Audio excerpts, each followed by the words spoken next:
Shoutout mga kabula, shoutout kay Pong at sa grupo niya Pong 2 Vlogs mga kabula. Follow niyo siya guys. Follow niyo sila guys ang Pong 2 Vlogs yan. Pong, birthday ko ngayon. Since magkakaibigan tayo, bibigyan ko lang. I mean, pag naulaan mo yung tanong ko, sa'yo ng sapatos ko na to. Pero kung hindi mo maulaan, balik mo sa akin. So, bago ang lahat, baka may gusto kong shoutout muna dyan. Shoutout gali sa tanan yung mga bilatibay. Magtarong mo pang nagpusang ulo nyo karon. Batiin mo naman. Ay, batiin ko pala si Kabula. Happy birthday na. Wish you everything bilatibay. So ito, lesson Lesson tayo, lesson. Yes. Magaling ka ba sa English, boy? Ipong? Just a little bit lang ito. Okay, sample lang din ha. Ano yung English ng manok? Chicken Ang galing. Agrap! Palakpak! Galing. Basic lang, So basic. ito yung ating final question. Makinig tayo. Listen na. Listen. Ulit. Listen! Listen and learn. Ito, listen. Ito na. Namag ka ba ng probinsyano? Oo naman, syempre. Idol mo sa Tanggol. Tanggol, syempre. Sino si Tanggol? Si Cook Martin. Ah, grabe tayo. Galing. Makukuha niya talaga yung sapatos. Makukuha niya yung sapatos. Siguro na high school to. Oo. Balik to yan to. Baligiktor yan talaga yan. Ito bang? Grade 7. Ito na yung final question ko. Gago. Ito na. Kung si Tanggol, nalaman niya na hindi siya anak ni Mang Rigor. Oh. Sino ang pang-anim na presidente ng Pilipinas? Panganim? Grabe ka lang yung tanong mo.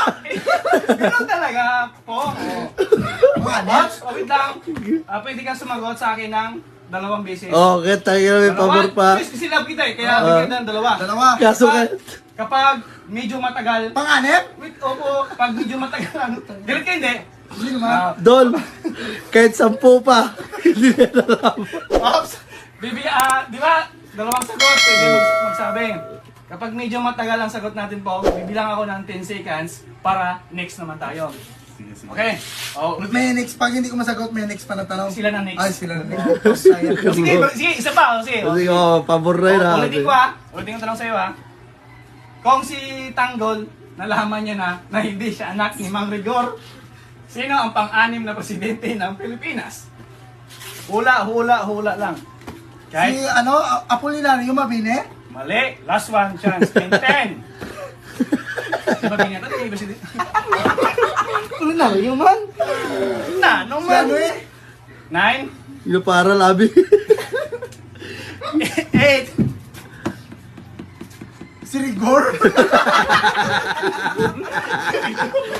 Ako, hindi ko malaan. Sino? Ano? Ayun, pass na? Pass. Pass. Sige, pass. Sige, next question natin to Last na to may question Para sila naman para patas naman tayo.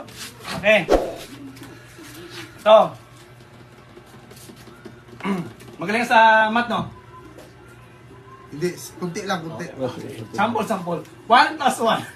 11 eh. Pinalo. So ito ang tanong. Ko. Listen. Listen. Ilang isla ang meron sa Pilipinas? Napapamura na siya mga kabulan. Napapamura na. I think I think what?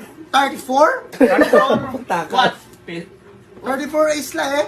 34 Sa buong isla. Pilipinas? Buong Oh, buong Pilipinas? Wrong. Last one answer So next Sa tayo, buong mga- Pilipinas. Buong Oh, buong Pilipinas. Pilipinas. Hula. Bibigyan kita ng clue. From 5,000 to 10,000. Hindi ko sabihin yung exact talaga mismo. So doon ka sa clue na yun. Gitna, ito bahala. Diskarte mo. 5,000 to 10,000. Last one answer. Isip mo na. Bago ka sagot. From 5,000 to 10,000. Binibigyan kita ng clue. Doon lang yung sagot sa gitna na yan. Sa gitna lang yung sagot. Basta doon. Oh, sige. Doon sa from 5K to 10K. Ito, magkape muna tayo. Ano, na 8,300. Final? Oh, pwede na. Final answer? Oh. Final answer? Boss Ryan. Mali. Pong, salamat po nga. Baka may gusto kong shoutout, Pong. Shoutout, baka may gusto kong may shoutout dyan. Shout out mo galing ng awat sa manok namon. Nga nagbilin pa sa balay bo, bilat ibay ka. Teka.